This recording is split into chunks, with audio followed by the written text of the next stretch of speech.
Hai adik-adik, kembali lagi dengan Kak Rina di online class 101.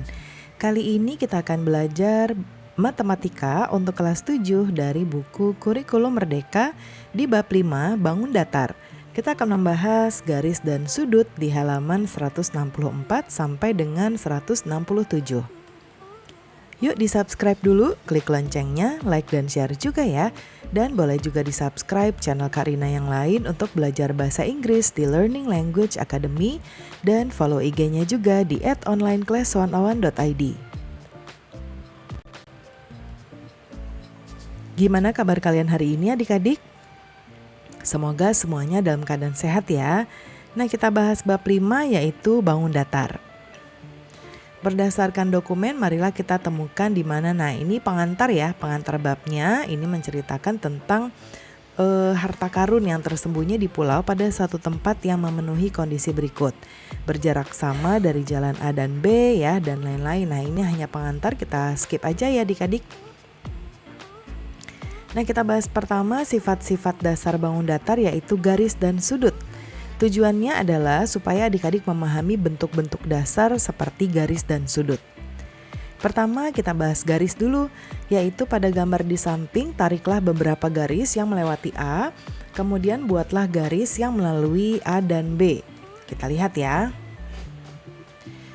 Nah, jika kita, kita bisa membuat garis seperti ini.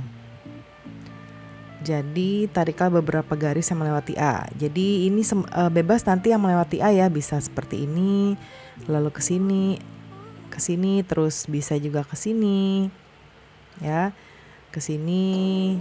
Nah kemudian buatlah garis yang melalui A dan B. Nah ini harus melalui A dan B, jadi boleh seperti ini. Nah nanti pakai penggaris ya supaya rapi. Nah jika kita menarik garis yang melewati A dan B, maka tidak ada garis lain yang juga melewati kedua titik A dan B. Namun ada banyak garis yang melewati satu titik A. Dengan kata lain, hanya ada satu garis yang melalui dua titik A dan B. Sebuah garis yang melalui dua titik A dan B disebut garis AB. Jika kita mengatakan garis yang dimaksud adalah garis lurus yang diperpanjang tak terhingga kedua arah, untuk garis AB bagian garis mulai dari A sampai B disebut ruas garis seperti ini. Ya, atau segmen garis. Nah ini ya AB. Kemudian garis lurus yang diperpanjang ke arah B mulai dari titik A disebut sinar garis AB yang ini ya. Nah yang dari A sampai sini lebih ini disebut dengan sinar garis AB. Kemudian berikutnya ini ada titik A, B dan C. Jika kita hubungkan tiga titik berbeda A, B, C pada gambar di samping kiri, bangun apa yang diperoleh ya, kita coba lihat. Ini ada titik A, B, C, kita diminta untuk menghubungkan tiga titik ini. Apa yang akan terbentuk ya? Yuk kita lihat, kita hubungkan satu persatu. Pertama kita hubungkan A ke B dulu. Seperti ini. Lalu B ke C. Begini, dan C ke A. Nah, bangun apa yang diperoleh? Di sini sudah dijawab ya.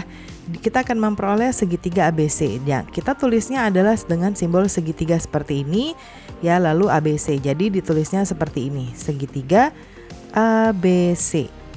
Ya. Nah, kemudian sudut. Berapakah besar satu sudut segitiga sama sisi? Berapa besar satu sudut segitiga sama sisi diukur dalam derajat? Nah, kita lihat penjelasannya di sini. Nah, kalau segitiga sama sisi itu kita bisa peroleh 180, kita bagi 3 ya. Karena kan sudut itu ada 3, karena sisinya sama, jadi sudutnya akan sama. Berarti ini adalah 60 derajat. Nah, sementara kalau sudut segi 5 sama sisi diukur dalam derajat. Nah, kalau ini segi 5 itu artinya jadi kalau bangun ini adalah 108 ya, 108 derajat. Nah, sudut pada gambar berikut dibentuk dari dua sinar garis OA dan OB yang memanjang mulai dari O. Dalam hal ini O disebut titik sudut, yang ini ya.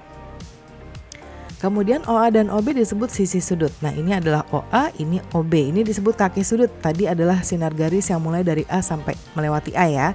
Dari O melewati A. Kemudian untuk menyatakan sudut kita menggunakan simbol seperti ini dan ditulis sudutnya namanya apa. Misalnya ini berarti AOB, ditulisnya seperti ini. Ya, dibacanya sudut AOB. Nah, kita menulis sudut ini untuk menyatakan ukuran sudut. Misalnya sudut AOB sama dengan 40 derajat ya. Nah, sebagai catatan, sudut AOB pada gambar di atas dapat ditulis dengan sudut BOA. Dan dapat juga ditulis secara sederhana sebagai sudut O saja.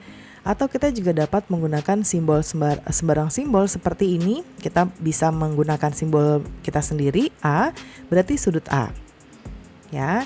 Nah, kita lihat di soal kedua. Di soal kedua ini kita lihat ada gambar ya, ada 2 gambar segitiga.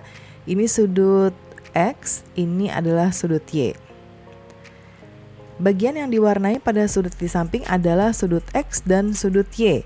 Nyatakan sudut X dan sudut Y menggunakan simbol dengan A, B, C, dan D berturut-turut. Ya. Nah, kita lihat. Oke, kita bisa menjawab ini di sebelah kanan.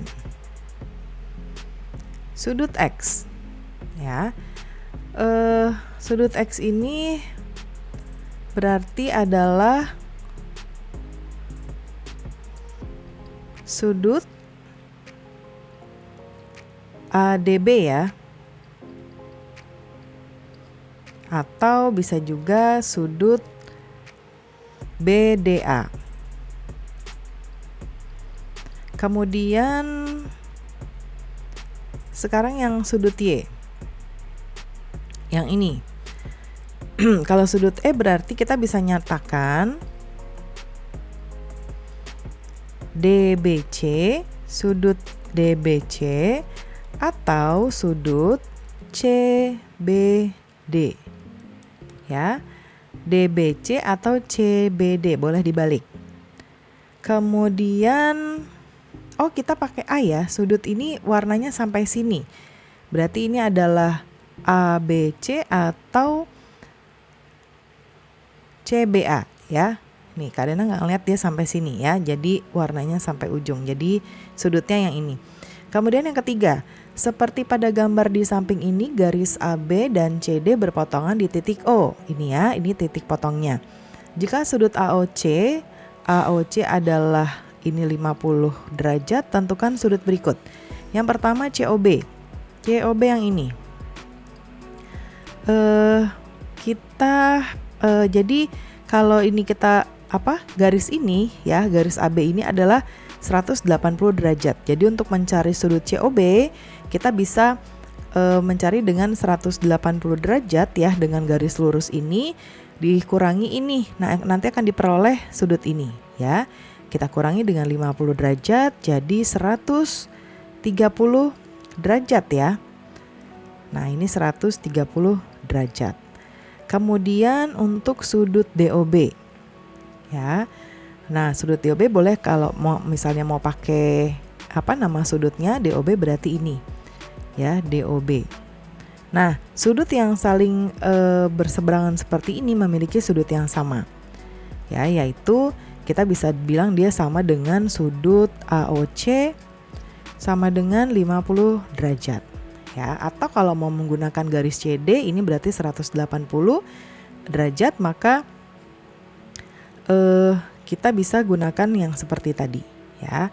Oke, pada soal 3 titik O adalah titik pertemuan 2 garis dan disebut titik potong garis-garis tersebut.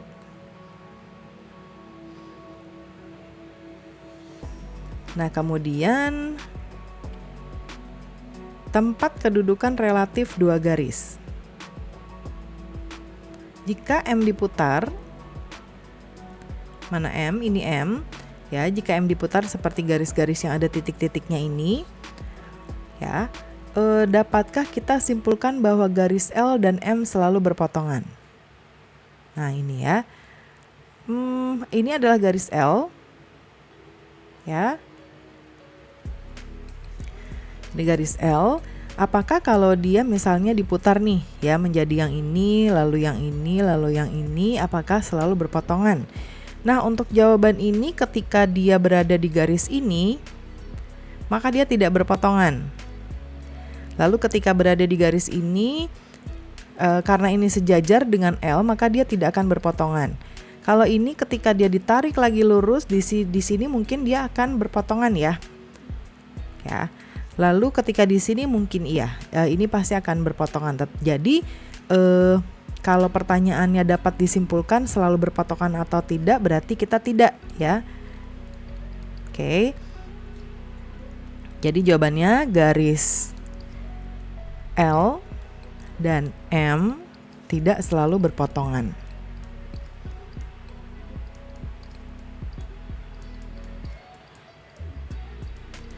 Kemudian kita menamakan garis dengan huruf kecil seperti L atau M. Dua garis pada bidang datar kedudukannya berpotongan atau tidak berpotongan. Jika sudut pada titik potong dua garis L dan M merupakan sudut siku-siku, maka kita katakan bahwa dua garis tersebut tegak lurus. Seperti ini ya. Kita menggunakan simbol seperti ini, T terbalik ya, dan ditulis L, terus T terbalik ini dan M, dibacanya adalah L tegak lurus M. Jika dua garis tegak lurus, maka dikatakan garis yang satu tegak lurus pada garis yang lain. Nah, jika dua garis pada bidang tidak berpotongan, kita katakan bahwa garis L sejajar garis M. Nah, simbolnya adalah seperti ini, seperti tanda miring ya, garis miring seperti ini dua, dibacanya L sejajar M. Ya, jadi yang ini adalah L, yang ini adalah L, ya, berpotongan dengan M. Kalau yang ini adalah L sejajar M. Kemudian soal 4 pada gambar sisi kiri ini, tariklah garis yang melalui titik P yang tegak lurus pada garis L. Tariklah garis yang melalui Q dan sejajar dengan garis L. Oke, sekarang kita tarik garis yang melalui Q, ini Q. Melalui P dulu ya. Oke, tegak lurus berarti harus ada seperti ini. Nah, begini ya. Terus tariklah garis yang melalui Q. Nah, ini garis melalui Q, terus dia sejajar. Nah, ini sejajar ya. Kalau yang tadi yang garis P dia, kalau garis P dia tegak lurus ya. Seperti ini. Kalau Q dia sejajar, berarti harus sejajar sama L ini. Jadi kayak gini ya. Nah, kita boleh kasih lambang ini untuk garis sejajar. Kemudian jarak. Pada gambar di samping kanan ini, di antara garis-garis yang ditarik dari A ke B, segmen garis AB adalah terpendek. Ya, segmen garis AB, di sini panjang segmen garis AB adalah jarak dari A ke B. Kita dapat tuliskan jarak dari A ke B sama dengan 4 cm misalnya untuk menunjukkan bahwa panjang segmen garis AB adalah 4 cm. Contoh ini ya. Kemudian pada gambar di samping kanan, manakah di antara titik A, B, H, dan C pada garis L yang panjangnya terpendek dari titik P? Selidiki dengan menggunakan jangka. Nah, kali ini nanti boleh dipraktekkan ya menggunakan jangka. Yang manakah yang terpanjang? Yang terpanjang ya? Terpendek nih ya, yang terpendek. Nah, kalau jangka mungkin ini kan titik ya, titik jarumnya. Nah, kemungkinan kita akan menarik garisnya nanti jadi seperti ini. Nah, ya. Nah, berarti selidiki dengan menggunakan jangka. Jadi kita tentukan nanti kalian tentukan yang mana jarak yang terpendek.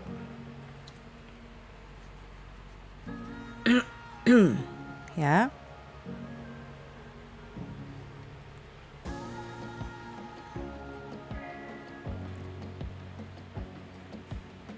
Oke. Nah, kita coba lihat berarti ini sebenarnya kalau dia seperti ini artinya ini sama ya. Ya, ini sama. Sama dengan titik H. Ya, jaraknya tuh sama. Ya. Karena nah, berarti yang paling pendek adalah H. Ya. karena ini lebih panjang dari H, ini juga lebih panjang dari H, ini juga ya. Nah, berarti jawabannya adalah titik H. Titik H. Seperti ditunjukkan pada Q ketika digambar garis yang tegak lurus pada L melalui P yang berbeda dengan L, maka dinamai titik potongannya H. Maka panjang segmen garis PH merupakan jarak antara titik P ke garis L. Ya. Nah, sekarang kita bahas soal yang kelima. Pada gambar di samping kanan, tunjukkanlah bahwa L sejajar M. Dibandingkan 3 jarak berikut ini. Jarak A yang berada di garis L ke garis M. Nah, ini ya jarak ini. Nah, ini kita coba. Kita jarak titik A yang berada di garis L ke M ya. Berarti dia adalah garis AD. Ya. Nah, berarti dia jaraknya sama dengan BE dan juga sama karena ini sejajar, L dan M sejajar ya. Sama dengan CF. Kemudian ya, berarti yang ini juga jaraknya sama ya. Ketika terdapat garis L dan M yang saling sejajar, jarak antara titik pada salah satu garis ke garis lain selalu sama. Jarak tersebut dinamakan jarak antar dua garis sejajar. Nah, dalam setiap segitiga ABC, AB plus AC lebih besar dari BC. Ini ya. Kemudian jelaskan fakta ini menggunakan jarak antara titik B dan C.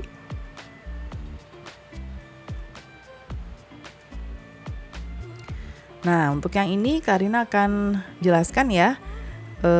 Jadi panjang segmen garis BC ya ini itu sama dengan jarak antara dua titik ya, yaitu titik B dan titik C ya.